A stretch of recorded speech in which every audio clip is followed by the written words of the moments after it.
हरे कृष्ण, राधे राधे। आज शनिवार का दिन है और इस दिन शनिदेव की पूजा की जाती है। शनिदेव की पूजा करने से शनिदेव प्रसन्न होकर अपने भक्तों के सभी कष्ट दूर करते हैं। जिनकी कुंडली में शनि दोष हो, शनि की 7.5 हो या ढैया हो तो उन्हें शनिवार का व्रत रखकर शनिवार व्रत कथा अवश्य पढ़नी या सुननी चाहिए। शनिदेव की कथा के साथ ही शनि चालीसा का पाठ करने से सभी प्रकार के कष्ट दूर हो जाते हैं और शनिदेव की कृपा से भक्तों के अच्छे दिन भी शुरू हो जाते हैं। तो आइए सुनते हैं शनिवार व्रत कथा।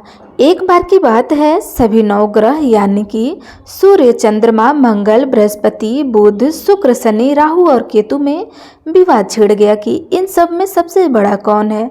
सभी आपस में झगड़ा करने लगे और कोई निर्णय ना मिलने पर सभी देवराज इंद्र के पास निर्णय कराने के लिए पहुंचे।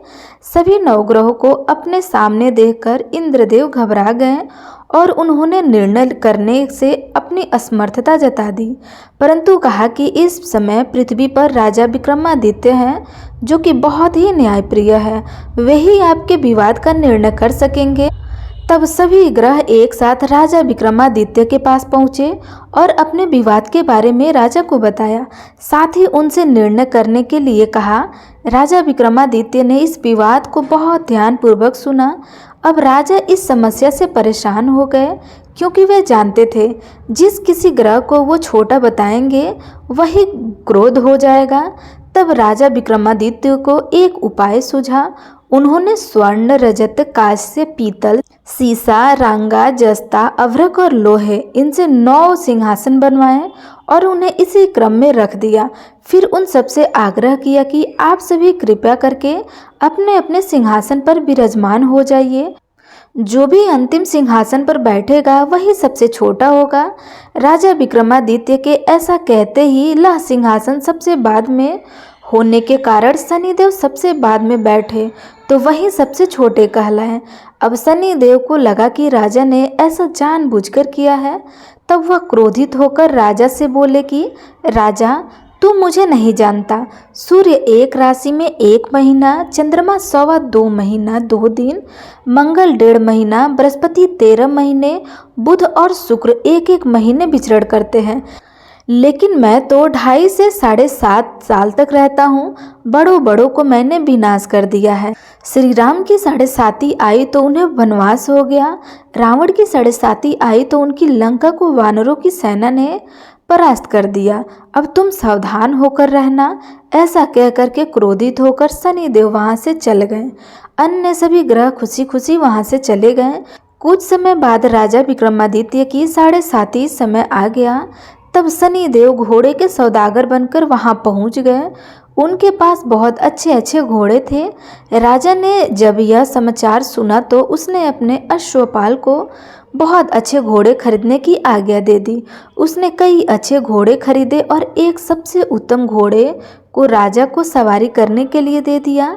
राजा जैसे ही उस घोड़े पर बैठा, वह घोड़ा सरपट वन की ओर भागने लगा और भयानक वन में पहुंचकर वह घोड़ा अंतर्ध्यान हो गया।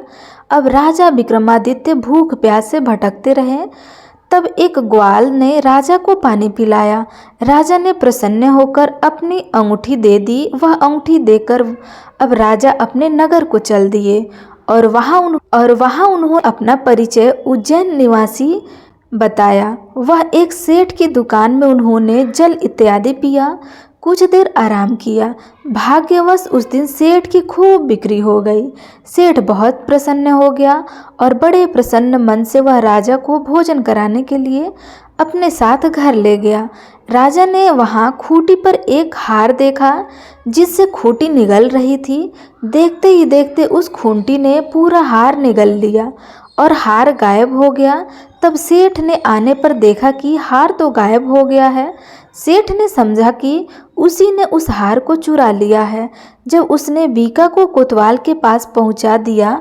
अब उस नगर के राजा ने भी बीका को चोर समझकर उसके हाथ पैर कटवा दिए और नगर के बाहर फेंकवा दिया। वहां से एक तेली निकल रहा था जिससे बीका पर दया आ गई और उसने बीका को अपनी गाड़ी में बिठा लिया। वह अपनी जीभ से बैलों को हाँकने लगा। उस समय राजा की शनि दशा समाप्त हो गई।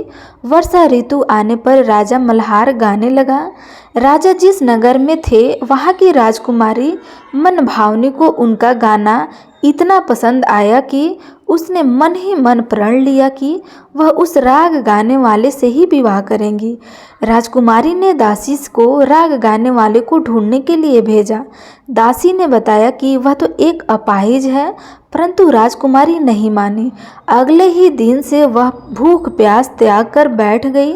विवाह करेंगी तो उसी अपाहिज व्यक्ति से करेंगी।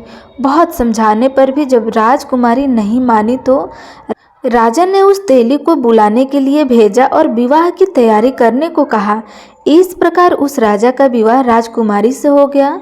तब एक दिन सोते हुए स्वप्न में शनिदेव राजा के दर्शन देकर कहा कि राजन देख, तुमने मुझे छोटा बताकर तुमने कितना दुख झेला है। तब राजा ने शनिदेव से क्षमा मांगी और प्रार्थना करते हुए कहा कि हे शनिदेव, जैसा दुख आपने मुझे दिया है किसी और को मत दीजिएगा।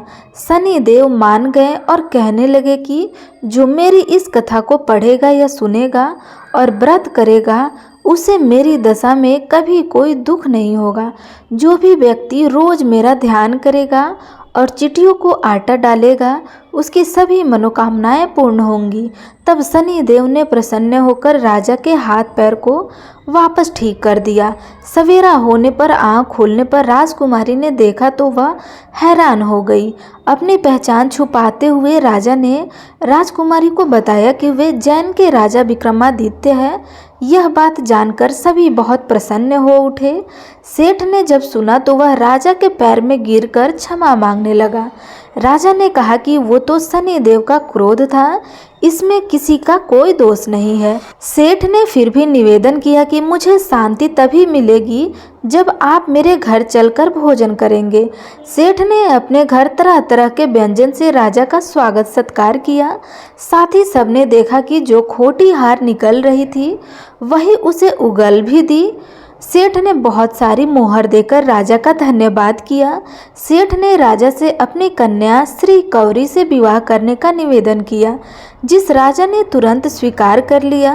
कुछ समय बाद राजा अपनी दोनों रानियों मनोभावनी और श्री कौरी को सभी उपहार सहित लेकर उज्जैन नगरी को चल दिए।